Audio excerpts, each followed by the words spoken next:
Situasi banjir di Kelantan dan Terengganu bertambah buruk dengan jumlah masa banjir terus meningkat iaitu lebih 25,000 orang. Setakat jam 7 malam tadi, lebih 200 pusat pemindahan sementara PPS telah diaktifkan di dua negeri berkenaan.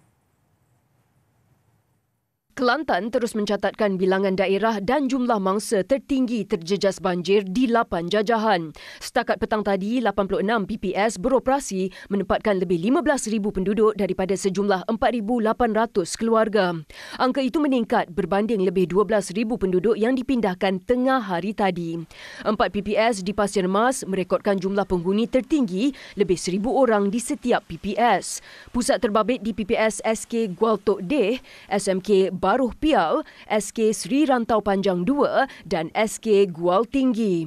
Dalam perkembangan sama, Terengganu mencatatkan bilangan PPS paling banyak diaktifkan. Lebih 10,000 mangsa banjir daripada 2,839 keluarga kini berlindung di 118 PPS di 7 daerah.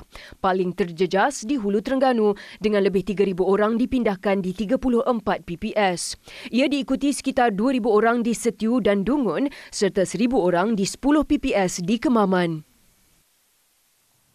Sementara itu, laluan utama Pasir Mas Rantau Panjang kini ditutup sepenuhnya kepada semua kenderaan selepas jalan ditenggelami air. Timbalan Ketua Polis Daerah Pasir Mas, Superintendent Ni Aminuddin Raja Abdullah berkata, penutupan jalan itu bagaimanapun tidak menghalang sebarang operasi menyelamat penduduk yang terjejas banjir di sekitar Pasir Mas dan Rantau Panjang.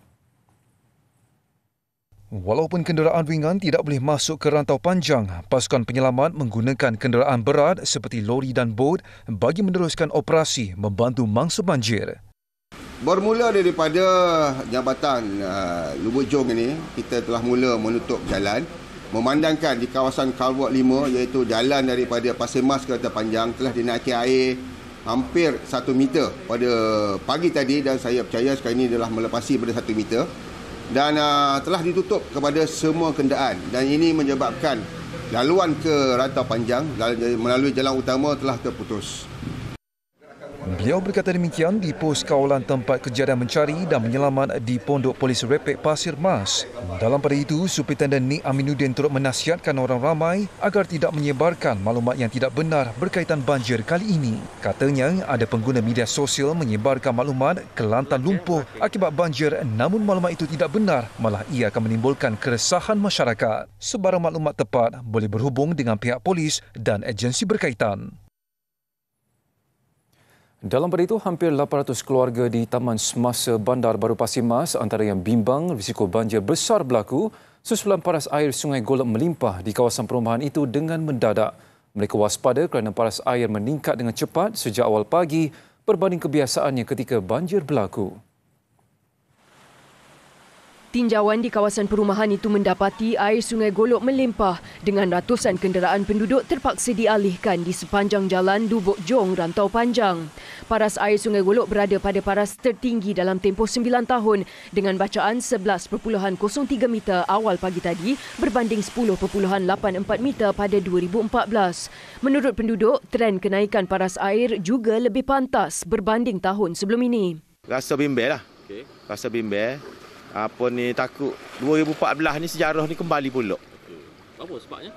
Sebabnya pusat-pusat pemindahan pun kita dengar kata pun dah penuh belaka dah. Tengok ada keadaan air hujan. Ini tengah naik. Ini tak ni tak ada atas ni baru ada ni. Ya. Cepat air naik. Cepat. Air mak cik main ngorek mari tak ada air sikit abuk pun. Kok tepi pagi tak ada air. Lo ni? Pepak pagi malam naik air ni. Ni dalam ni. Tak ni tak ada ni. Dalam air kau dalam ni. Kebanyakan penduduk mengambil langkah awal untuk berpindah bagi keselamatan mereka.